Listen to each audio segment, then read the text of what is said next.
Hi, everybody. Welcome to Coffee with a Pastor. Hope you can find me this morning, and I hope the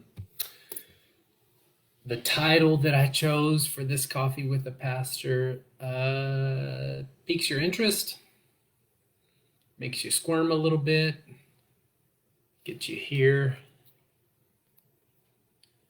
I wonder if you're here, if you find us, me, I don't always speak of myself in the plural, but I do actually sometimes do that. I think it's a sign of brilliance. Anyways, if you're here, say hi. So I know you're here. I can try to take a look as well. I'll, I'll just fill the space for a minute here until people find us, and if nobody's on, then I'll just go. And this will live in perpetuity online for you to look at later or to use against me. Tiffany. Hey, Tiffany. Really good to see you. I hope you are having a good, what is today? Thursday? Having a good Thursday. In quarantine time, like all the time just runs together, right? Okay, we got a couple people on. Good morning. Well, it's not coffee with the pastor. It's water with the pastor because I already had my coffee for the day. Hey, Aurelia. Well, I'm gonna get rolling here, and if people want to watch this later to catch up, they sure can. I typed out some notes because this is something that's been on my mind recently, and this isn't fully formed. I'm using this space to like get the notes down and deliver them for the first time, and I'm sure one day this will be a sermon for me. So let me read some of my notes that I've made, and we'll engage around this topic of why religious people creep me out sometimes. What about you? Do religious people ever creep you out?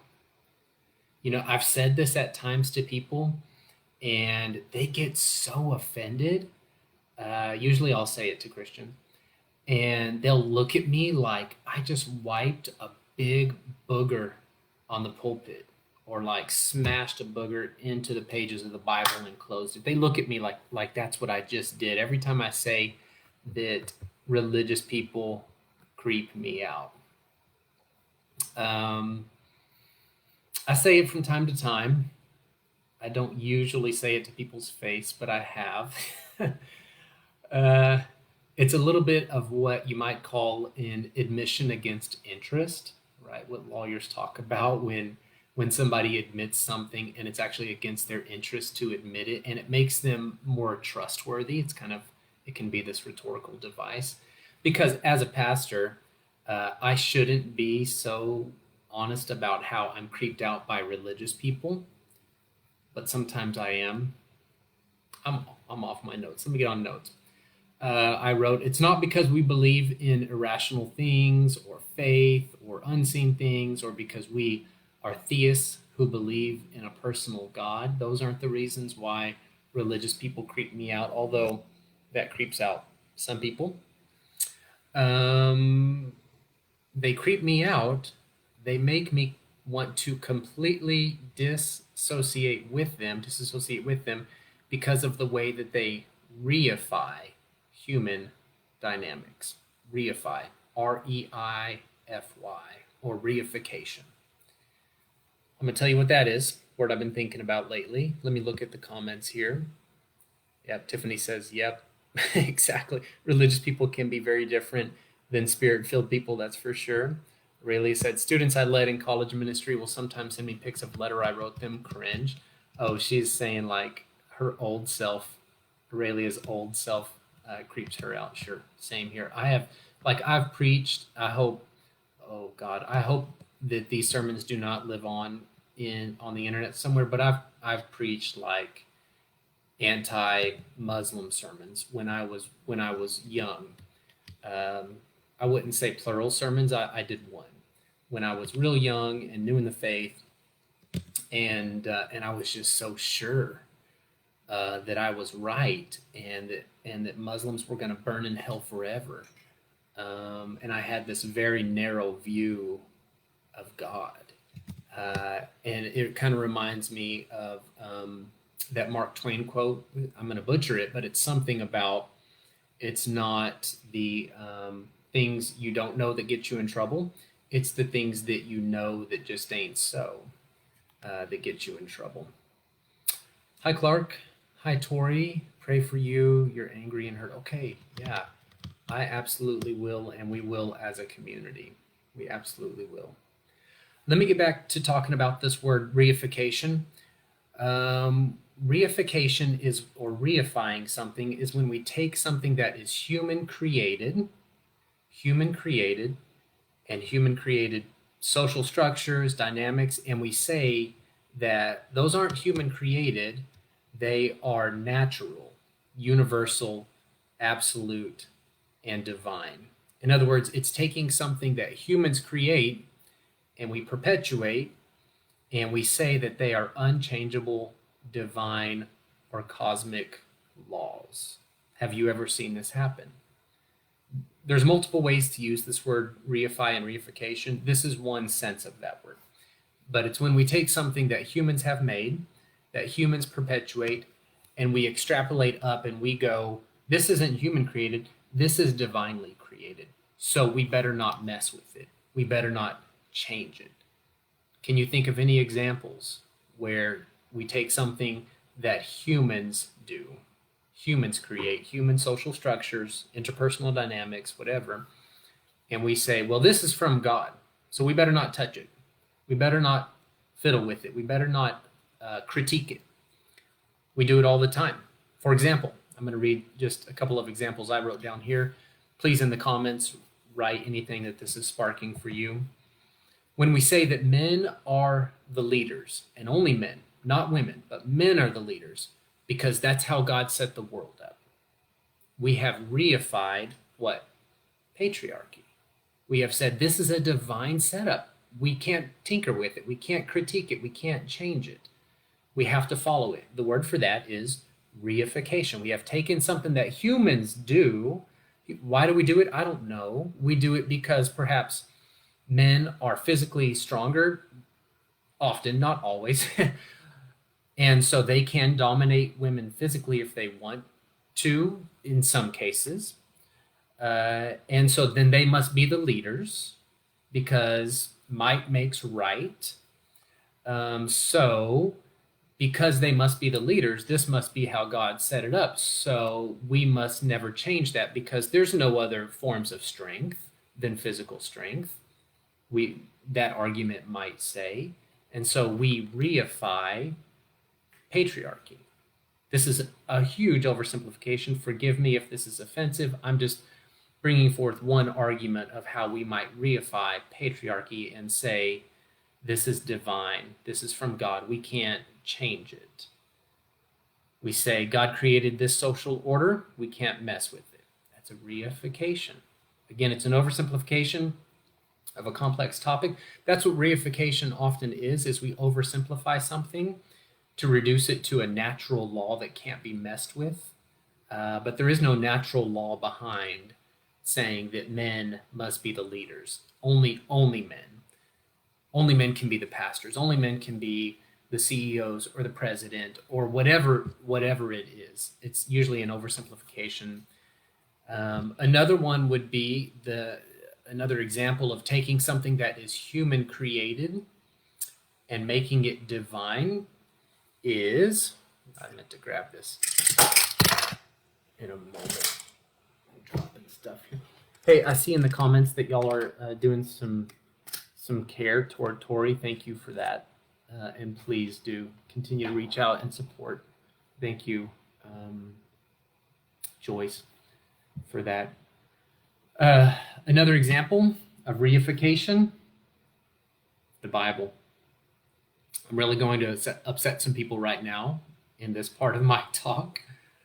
Another example of reification. So, yes, this is the sacred book of our faith.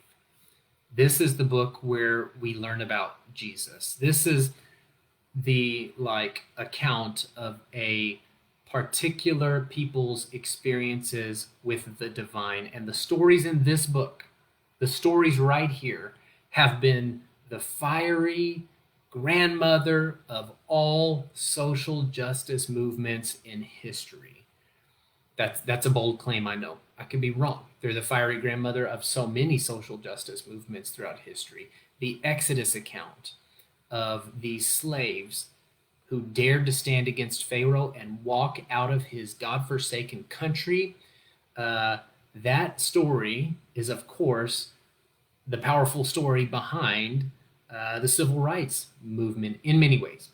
Again, I hate to oversimplify. The stories in here, the stories of Jesus. Again, we love this book. It's a sacred book.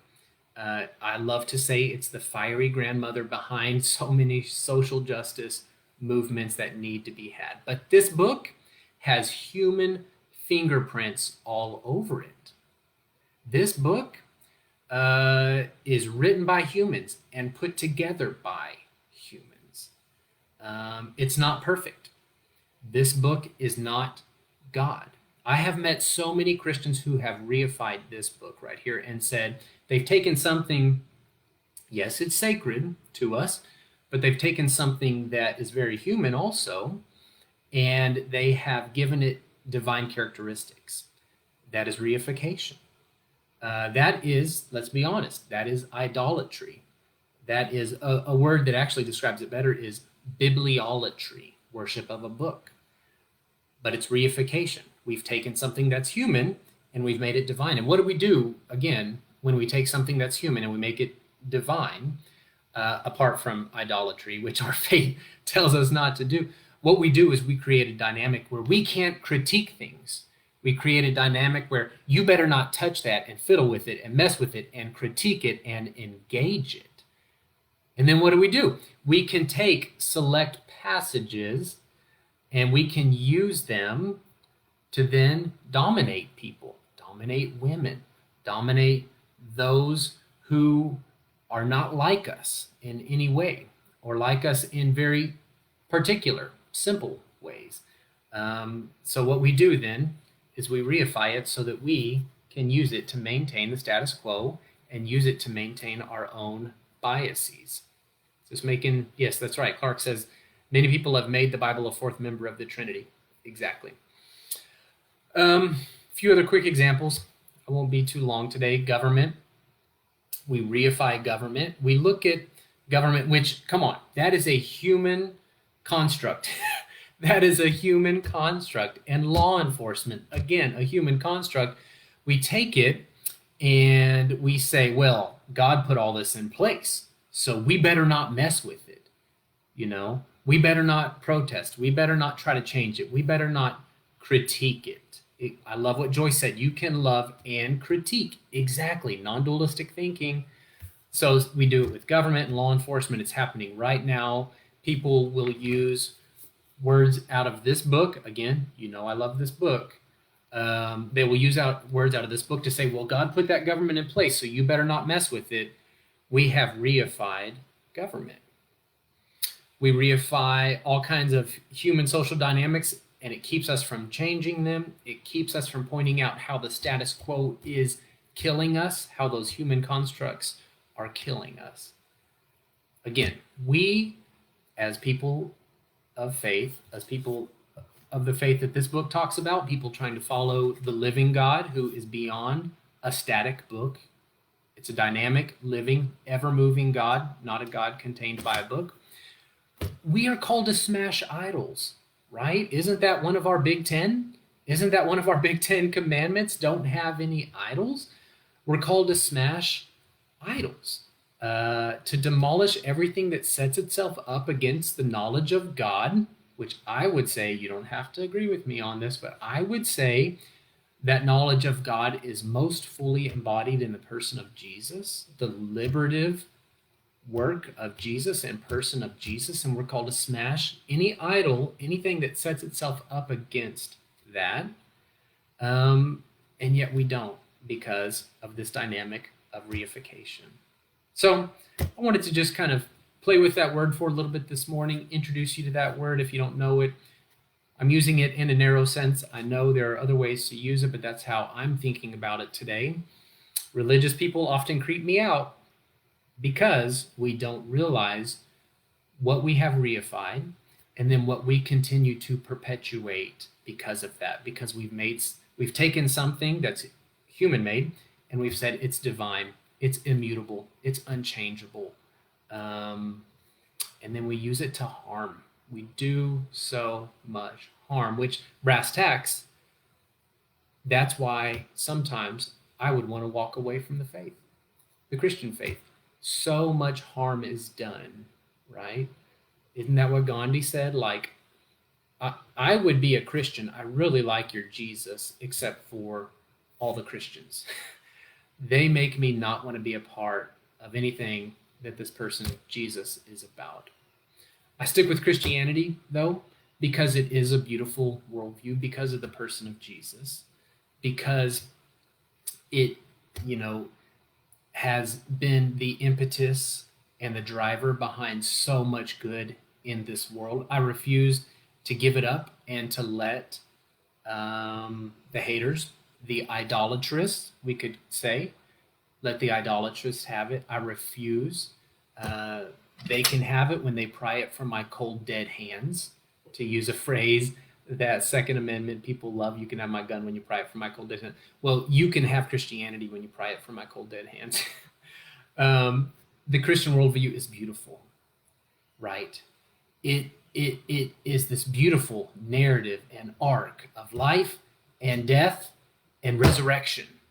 Moving toward resurrection, it is a worldview and it is a story, a narrative of hope, of how do we move toward resurrection, and always straining and moving and pressing toward resurrection. It accepts that death is a part of this life, but that's not the end of the story. Resurrection. So we move toward resurrection every single day as we tear down idols. We bring death to idols, to these reified structures that humans have made.